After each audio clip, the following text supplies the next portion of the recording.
नमस्कार दोस्तों, परम एजुकेशन की यूट्यूब चैनल पे आप सभी लोगों को स्वागत करते हैं। देखिए, आज की जो क्लास होने वाली हिंदी से होने वाली है और हिंदी के प्रश्न जो हैं सभी जो गवर्नमेंट एग्जाम है टीचर की उन सभी को शामिल किया गया है। तो याद रखिएगा, हर एक प्रश्न जो कि TET, C TET, M TET, S TET, B TET और यस टेट यानी सुपर टेट के लिए बहुत ही महत्वपूर्ण होने वाली है। तो बालक में भाषा विकास का स्तर किस प्रकार से होता है, उन सभी की जो महत्वपूर्ण प्रश्न है उनको शामिल किया गया है। तो क्या करिए, जल्दी से आज ये सभी लोग और प्रश्नों को सॉल्व करने के लिए एक बार लाइक जरूर कर दीजिएगा। और जितने भी भाई बहन हैं हमारे चैनल पे और अभी तक सब्सक्राइब नहीं किया है तो सब्सक्राइब कर लीजिए और साथ में बेल आइकन का भी बटन दबा लें ताकि लाइव आने पर आप लोगों के पास नोटिफिकेशन पहुंच जाए। तो शेयर कर दीजिए अपने अपने ग्रुपों में, जल्दी से शेयर कर दीजिए अपने अपने ग्रुपों में ताकि अधिक से अधिक लोग हमारे चैनल से जुड़ सके। तो आज की जो प्रश्न होने वाली है बहुत ही महत्वपूर्ण होने वाली है। महत्वपूर्ण के साथ साथ ही इस बात पर भी बल देंगे क्योंकि बालक किस प्रकार से अपने अधिगम का विस्तार करता है।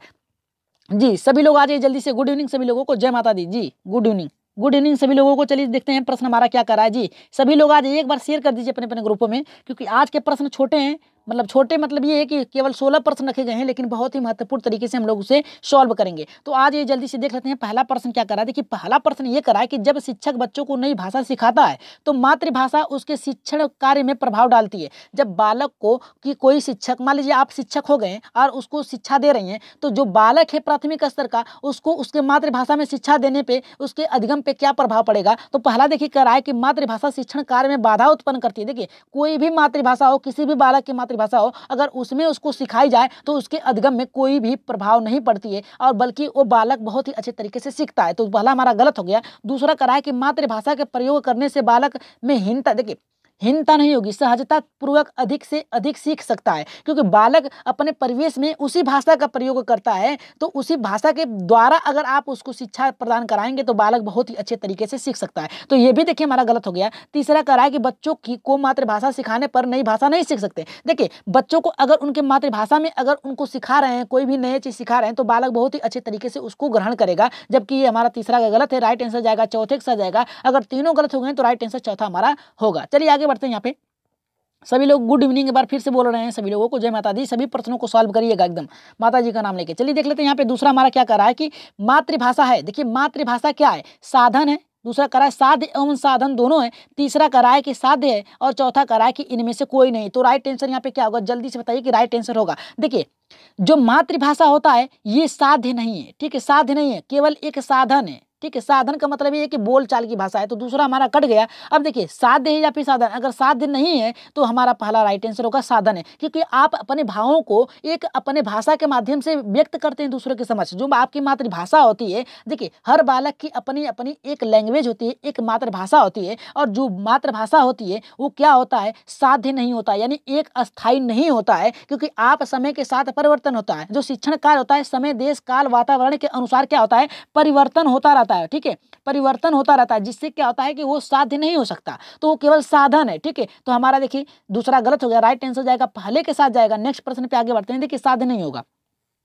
अब आगे बढ़ते हैं। यहाँ पे तीसरे प्रश्न पे देख लेते हैं। तीसरा क्या कह रहा है कि भाषा अधिगम और भाषा अर्जन में मुख्य अंतर है। देखिए, भाषा अर्जन अधिगम और भाषा अर्जन, जो देखिए भाषा अर्जन होती है ये स्वतः ही होती है, जन्मजात होती है। ठीक है, लेकिन भाषा अधिगम जो होता है ये सीखा जाता है, किसी निश्चित समय, निश्चित उद्देश्य, निश्चित स्थान पे सीखा जाता है। ठीक है, तो अब देखिए यहाँ पे करा है कि मुख्य अंतर है। पहला करा है कि सामाजिक परिवेश का, दूसरा करा है बच्चे की मातृभाषा का, तीसरा करा है सिखाने की पद्धति का और चौथा करा है कि परीक्षा में असफलता का। तो राइट आंसर यहाँ पे तीसरे का हमारा क्या जाएगा, जल्दी से बताइए। यहाँ पे देखिए, यहाँ पे पहला क्या कहा है कि सामाजिक परिवेश का। देखिए, जो सामाजिक परिवेश का आपका भाषा अधिगम हो सकता है लेकिन भाषा अधिगम नहीं हो सकता, तो ये गलत है। भाषा अधिगम जो भाषा अर्जन होता है ये आपकी जन्मजात होती है, नाम चोम्स्की महोदय के अनुसार। कि नाम चोम्स्की महोदय ने कहा है कि जो भाषा बालक की भाषा अर्जन की क्रियाएं होती है वो जन्मजात होती है। ठीक है, वो स्वतः ही आप क्या करते हैं, परिवेश में आने के बाद वो स्वतः ही सीखने लगता है। जबकि अधिगम जो होता है एक स्थान निश्चित होता है, समय निश्चित होता है,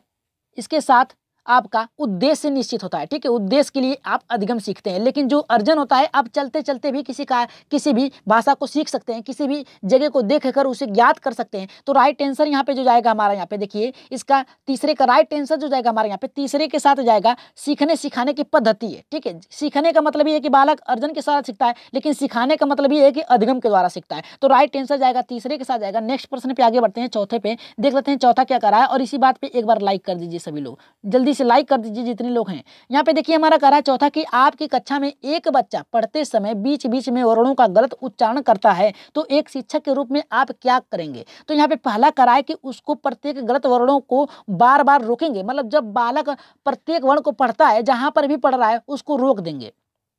दूसरा करा है कि उनको डांट कर बैठा देंगे तथा दूसरे को पढ़ने के लिए कहेंगे। जब बालक गलतियां करता है तो उसे आप बैठाएंगे नहीं, तुरंत उसका क्या करेंगे, निवारण करेंगे और उसको बताएंगे। तो यहाँ पे देखिए दूसरा हमारा गलत हो गया। तीसरा करा है कि उसके माता पिता को विद्यालय, देखिए गलती बालक कर रहा है तो उसके माता पिता को बुलाने की कोई जरूरत ही नहीं है, तो ये हमारा गलत है। राइट आंसर जाएगा यहाँ पे थोड़ी, यहाँ पे करा कि थोड़ी गलती में उसे नहीं टोकना चाहिए। अगर बालक थोड़ी सी गलती कर रहा है तो उसे टोकना नहीं चाहिए, क्योंकि उसका लय जो होता है बिगड़ जाएगा, तो हड़बड़ा जाएगा। हड़बड़ाहट में क्या करता है बालक, अधिक से अधिक जो आता रहता है वो भी भूल जाता है। देखिए अधिकतर क्या होता है, जब आपको कोई चीज आता है और आपको कोई गलत कह दे कि आप मान लीजिए एक गलत कर दिए, 3 सही किए हैं 4 में से, तो आपका क्या होता है, अगर हम आपको टोक दें तो आपका मनोबल वहीं से गिर जाएगा। तो आप क्या करेंगे, फिर गलत करते चले जाएंगे। बस उसे वहां पे देखिए और उसे नोट कर दीजिए। क्या करिए, नोट कर दीजिए कि यहाँ पे इसने गलत कहा है। जब उसका टॉपिक खत्म हो जाए तो उसको बता दें कि देखिए यहाँ पर आपने गलती की है, यहाँ सुधार का कार्य है। तो राइट आंसर जाएगा यहाँ पे चौथे के साथ जाएगा। नेक्स्ट प्रश्न पे आगे बढ़ते हैं। पांचवा देख लेते हैं। पांचवा हमारा क्या कह रहा है,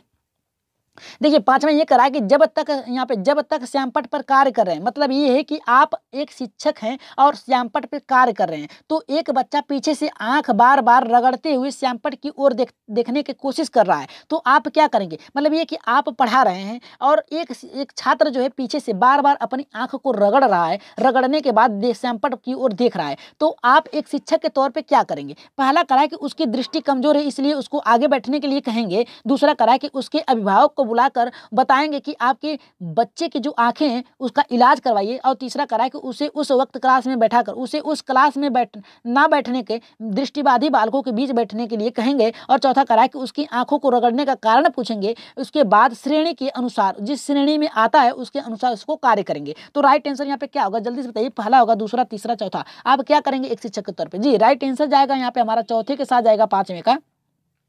पांचवें का देखिए पहले कारण के पता करेंगे कि आखिर वो आंखें मीच क्यों रहा है। हो सकता है कि अगर आंखें मीच रहा है तो हो सकता है धूल भी पड़ गई हो, हाँ, या फिर कोई और दिक्कत हो सकता है दृष्टिबाधित न हो। ऐसे करने से पहले उसे एक बार जांच लें, ठीक है, कि आखिर कारण का है, फिर इसके अनुसार उसको शिक्षा ग्रहण करने की पद्धति में जोड़ा जाए। तो राइट आंसर यहाँ पे जाएगा चौथे के साथ जाएगा। नेक्स्ट प्रश्न पे बढ़ते हैं, छठे प्रश्न पे देख लेते हैं। छठा हमारा क्या कर रहा है, देखिए छठा ये कर रहा है, शिक्षकों श्यामपट्ट कार्य करते समय क्या करना चाहिए। देखिए शिक्षकों को श्यामपट्ट कार्य करते समय क्या करना चाहिए। पहला कर रहा है कि शब्दों के छोटे बड़ा होने करने के लिए कहना चाहिए, और क्योंकि बच्चे अक्षरों पर ज्यादा ध्यान देते हैं। मतलब ये कि जब शब्दों को आप लिख रहे हैं, ठीक है, उसको छोटा बड़ा करके लिखना चाहिए जिससे कि बालक उस पर ध्यान दे रहे हैं। और दूसरा करा है कि लिखते समय बोल कर लिखना चाहिए। तीसरा करा है शिक्षक को स्वयं ज्यादा नहीं लिखना चाहिए, बच्चों को लिखवाना चाहिए। देखिए ये महत्वपूर्ण है। और यहाँ पे तीसरा करा है कि यहाँ पे गलत तरीके से लिखने वाले बच्चों से लिखवाएंगे जिससे कि गलत शब्दों को सभी पहचान सकें। देखिए आप यहाँ पे क्या करेंगे, देखिए बालक को स्वयं करने के लिए कहेंगे, लिखवाने के लिए कहेंगे। ये देखिए स्वयं ये और यहाँ पे स्वतः ही उनको कार्य करने के लिए देंगे तो उसमें जिज्ञासा उत्पन्न होगी। तो राइट आंसर क्या होगा, पहला, दूसरा, तीसरा, चौथा। जी राइट आंसर क्या होगा, जल्दी से बताइए कि हमारा तीसरा हो सकता है या फिर दूसरा हो सकता है। देखिए राइट आंसर जाएगा हमारा यहाँ पे दूसरे के साथ जाएगा, क्योंकि प्राथमिक स्तर पे अधिकतर बालक लिखने में सक्षम नहीं होते हैं। तो आप बोलकर पढ़ेंगे तो बालक क्या करेगा, उसे सुनेगा, फिर इसके बाद लिखने का कार्य करेगा। तो राइट आंसर जाएगा यहाँ पे दूसरे के साथ जाएगा। आगे बढ़ते हैं सातवें प्रश्न पे, देख लेते हैं सातवां हमारा क्या कह रहा है कि शब्दों में अक्षरों के क्रम को बढ़ाने में कठिनाई का अनुभव करना और अक्सर ताच्छुस, यहाँ पे देखिए ताच्छुस से मतलब है देखने से, ठीक है, देखने से होता है, ठीक है, देखने का हास्य है से संबंधित है, किससे, डिस्ग्राफिया से, डिसलेक्सिया से, डिस्प्रेक्सिया से, डिसकैलकुलिया से। तो राइट आंसर यहाँ पे क्या होगा, जल्दी से बताइए कि राइट आंसर इसका हो सकता है। जी या सातवें का राइट आंसर हमारा क्या हो सकता है, जल्दी से बताइए फटाक दे। देखिए राइट आंसर जाएगा यहाँ पे हमारा, यहाँ पे तीसरे के साथ जाएगा, डिस्प्रेक्सिया के साथ जाएगा, अक्षरों में यहाँ पे देखने से संबंधित है। देखिए डिसग्राफिया जो होगा लेखन से होगा, ठीक है, लेखन से होगा, लेखन से संबंधित होगा। डिसलेक्सिया जो होगा पठन से होगा।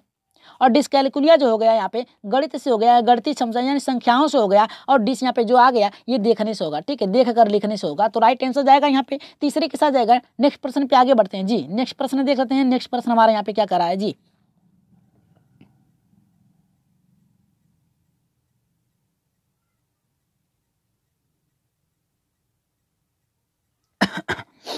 जी नेक्स्ट प्रश्न देख लेते हैं। यहाँ पे 8वां हमारा क्या करा है, देखिए 8 का ये करा है कि श्रवण हास्य से संबंधित यहाँ पे ग्रसित बच्चे कक्षा में किस समस्या से अधिक सामना करते हैं। तो पहला करा है कि प्रस्तावित पाठ्य पुस्तक को पढ़ने की क्षमता से, दूसरा करा है कि एक दूसरे के साथ संप्रेषण एवं सूचनाओं को बांटने की अक्षमता को, और तीसरा करा है यहाँ पे खेल कूद में भागीदारता था निभाने के अक्षम बालक को, और तीसरा चौथा करा कि दूसरे साथियों के साथ परीक्षा लेने में अक्षमता से। तो राइट आंसर यहाँ पे 8वें का क्या होगा, जल्दी से बताइए कि 8वें का राइट आंसर हो सकता है हमारा।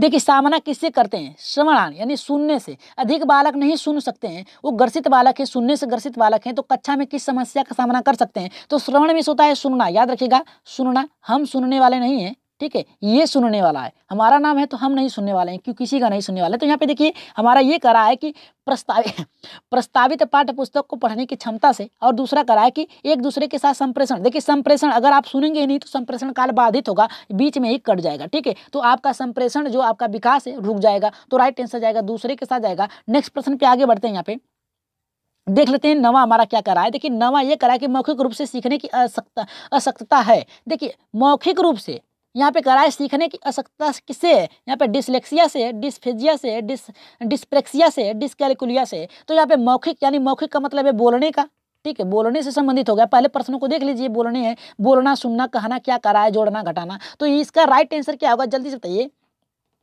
जी। यहाँ पे डिसलेक्सिया जो होगा, डिस्फेजिया जो होगा, डिस्फेजिया अभी आपने यहाँ ऊपर देखा, यहाँ पे डिसलेक्सिया आपने ऊपर ही देखा। यहाँ पे डिस्फेक्सिया से राइट आंसर जाएगा हमारा, डिस्प्रेक्सिया से जाएगा, राइट आंसर होगा हमारा यहाँ पे तीसरे के साथ जाएगा। आगे बढ़ते हैं यहाँ पे 10वें प्रश्न पे देख लेते हैं। 10वां हमारा यहाँ पे क्या करा है, देखिए 10वां हमारा ये करा है कि यहाँ पे देखिए 10वां ये करा है कि सुरेश तथा 4 में पढ़ता है। देखिए सुरेश तथा 4 में पढ़ता है, ठीक है, वह न्यून दृष्टि से ग्रसित है। सुरेश एक लड़का है जो कक्षा 4 में पढ़ता है। यहाँ पे देखिए कक्षा होगा, कक्षा 4 में पढ़ता है, ठीक है, कक्षा 4 में पढ़ता है, न्यून दृष्टि से गठित है, ग्रसित है, ठीक है। उसके साथ किस प्रकार का बर्ताव करना चाहिए, मतलब सुरेश जो है वो क्या करता है, उसको कम दिखाई देता है, ठीक है, और उसके साथ आप किस प्रकार का व्यवहार करेंगे आप शिक्षक के तौर पे। तो पहला करा है यहाँ पे देखिए पहला करा है कि कथा, यहाँ पे कथा में यहाँ पे कक्षा होगा, सॉरी यहाँ पे देखिए लिखने में थोड़ा सा टाइप करने में गलती हो गई है। कक्षा में उसके साथ विशेष बर्ताव करना चाहिए। और दूसरा करा है कि उसके दैनिक जीवन में उसके माता पिता तथा मित्रों की सहायता करनी चाहिए। और यहाँ पे तीसरा करा है कि निम्न स्तर के कार्यों के लिए माफ करना चाहिए। चौथा करा है कि उसके साथ समान रूप से बर्ताव करना चाहिए तथा एवं उचित सहायक सामग्री का प्रयोग करना चाहिए। यानी सहायक सामग्री का मतलब ये है कि जो बालक की आवश्यकता है सीखने के लिए उसका प्रयोग करके उसे सिखाना। तो राइट आंसर यहाँ पे हमारा क्या होगा, जल्दी से बताइए कि इसका राइट आंसर होगा। यहाँ पे देखिए कक्षा होगा, यहाँ पे कक्षा होगा, और यहाँ पर भी यहाँ पे कक्षा होगा। थोड़ा सा मिस्टेक हो गया है, टाइप ही हाथी तो है, टाइप करने में गलती हो जाती है। तो यहाँ पे देखिए 10वें का राइट आंसर जाएगा, यहाँ पे चौथे के साथ जाएगा। नेक्स्ट प्रश्न पे आगे बढ़ते हैं। 11 में देख लेते हैं 11 का हमारा यहाँ पे क्या करा है, जो कि बहुत ही अच्छा प्रश्न है। देख लेते हैं प्राथमिक स्तर के बच्चों के लिए सबसे अच्छा किस प्रकार का पठन होता है। देखिए अगर आप एक टीचर हैं तो सबसे अच्छा चुनाव यहाँ पे छात्रों के लिए किसका करेंगे, किस पाठ्य सामग्री का, कि देखिए पाठ्य सामग्री ऐसा होना चाहिए जिसमें बालक क्या करे, उसके परिवेश से जुड़ा हो, ठीक है। तो राइट आंसर हमारा क्या होगा, जल्दी से बताइए कि मौन पठन, द्रुत मौन पठन, मौखिक और यहाँ पे गहन। तो इसमें से बालक से संबंधित सबसे मौन, यहाँ पे देखिए प्राथमिक स्तर पे सबसे अच्छा पठन कौन सा होगा, बालक से संबंधित पूछा है, ठीक है, बालक से संबंधित पूछा है। तो राइट आंसर क्या होगा, जल्दी से बताइए। देखिए 11 का राइट आंसर जाएगा द्रुत मौन पठन, यानी कभी कभी जैसी आवश्यकता हो उसके साथ पढ़ाना चाहिए, जोर जोर से। प्राथमिक स्तर पे जितना जोर से आप पढ़ाएंगे बालकों को उतना अच्छे से संप्रेषण होता है और अच्छे से सीखते हैं। क्योंकि बालक देखिए कोई भी वस्तु हो, कोई भी वस्तु नहीं, कोई भी मनुष्य हो, कोई भी बच्चा हो, अगर जोर जोर से पढ़ता है तो क्या करता है, उसकी जो संप्रेषण कौशल होती है, जो लगाव होता है वो बढ़ता है, ठीक है। एक दूसरे में क्या होता है, लगाव होता है, तो वो बोल कर पढ़ेगा तो उसका ज्ञान भी क्या होगा, अधिक विकसित होगा। तो राइट आंसर यहाँ पे देखिए मौन पठन से प्राथमिक स्तर पे आप कार्य नहीं करा सकते हैं। मौखिक पठन यानी बोलेगा तो, लेकिन द्रुत मौन पठन से होना चाहिए। राइट आंसर जाएगा दूसरे के साथ जाएगा। आगे बढ़ते हैं। यहाँ पे देखिए उच्च प्राथमिक स्तर पे होता तो आप क्या करते हैं, मौन पठन का करते हैं, लेकिन द्रुत मौन पठन मतलब क्या करते हैं, उससे क्या होता है, बालक का संप्रेषण विकसित होता है। तो यहाँ पे देखिए हमारा 12 का क्या रहा है कि बच्चे सीखी हुई बातों को जब लिखने में अक्षम होते हैं तो वह किस प्रकार की अक्षमता कहलाती है। तो पहला करा है कि अप्रेक्सिया, दूसरा करा है डिस्फेजिया, तीसरा करा है डिसलेक्सिया, डिस्प्रेक्सिया, चौथा करा है कि डिस्ग्राफिया लिखने से संबंधित है, डिस्प्रेक्सिया वहाँ पे ताक्षुष से होगा, डिस्फेजिया उसके जो अक्षमता अधिकता से होती है यहाँ पे जो अंग होते हैं, और डिस्प्रेक्सिया जिससे क्या होता है, डिस्प्रेक्सिया जिससे क्या होता है बालक अधिगम को प्रभावित करता है उसके कुछ अंगों को। तो यहाँ पे राइट आंसर क्या होगा, जल्दी से बताइए यहाँ पे कि 12 का राइट आंसर। जी 12 का राइट आंसर जाएगा यहाँ पे लिखने से होगा, क्योंकि यहाँ पे लिखने में अक्षम है बालक, तो लिखने से ही राइट आंसर होगा। राइट आंसर जाएगा चौथे के साथ जाएगा। आगे बढ़ते हैं यहाँ पे 13वें प्रश्न पे देखते हैं। 13 का हमारा यहाँ पे क्या करा है, जो कि बहुत ही अच्छा प्रश्न है। बच्चे के भाषा विकास का सर्वाधिक प्रभाव किसका पड़ता है। देखिए बच्चे के भाषा विकास पे सबसे ज्यादा प्रभाव किसका पड़ता है, किसका, यानी उसके वातावरण का, परिवेश का, या फिर विद्यालय का। तो पहला यहाँ पे करा है कि वंशानुक्रम का, वातावरण का, यहाँ पे करा कि दोनों का समान रूप से। चौथा करा कि इनमें से कोई नहीं। तो राइट आंसर क्या होगा, देखिए बालक है, ठीक है, बालक है, उसका विकास सर्वाधिक कहाँ पे होगा, समाज में होगा, समाज में होगा, विद्यालय में होगा, उसके परिवार में होगा, और उसके वंशानुक्रम से भी पड़ता है।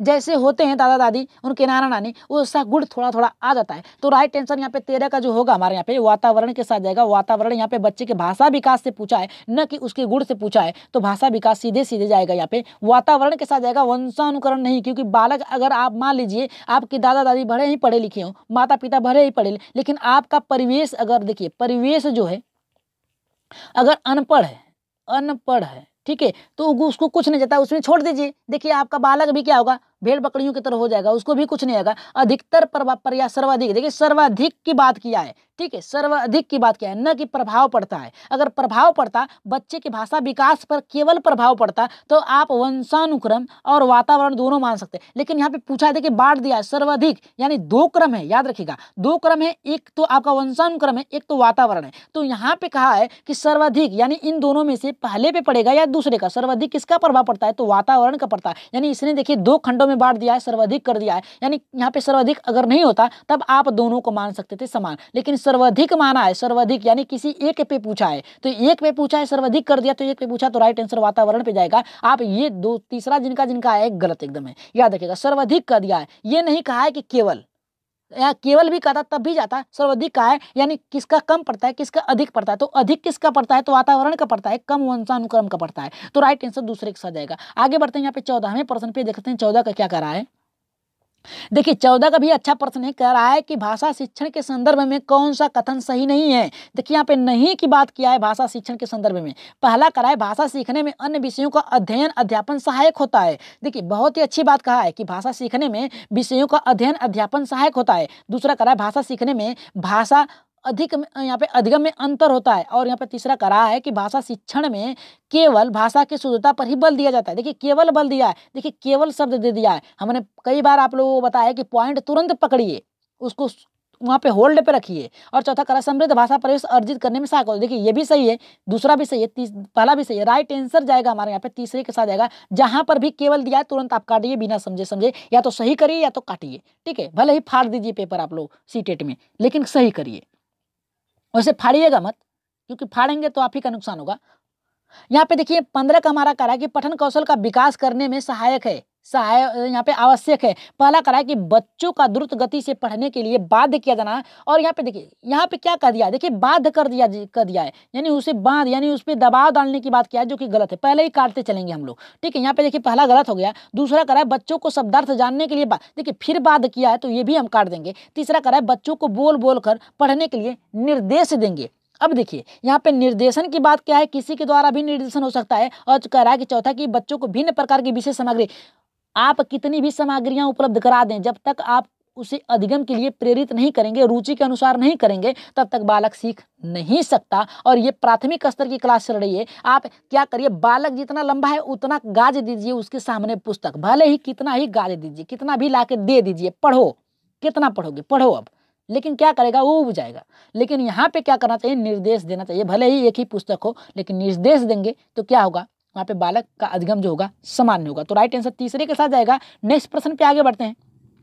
अब देखिए सबसे महत्वपूर्ण प्रश्न आ गए। देखिए महर्षि पाणिनि के सूत्रों की संख्या कितनी थी, 18 थी, 14 थी, 20 थी, या फिर 24 थे। यहाँ से जल्दी से बताइए कि महर्षि सूत्र, जो महर्षि सूत्र बोला जाता है, इसको महर्षि सूत्र भी इसको बोला जाता है। तो इसका बताइए कि इसकी रचना यानी इसकी जो संख्या है कितनी है, ठीक है, जल्दी से बताइए। देखिए अगर क्रम में देखा जाए तो 46 है, ठीक है।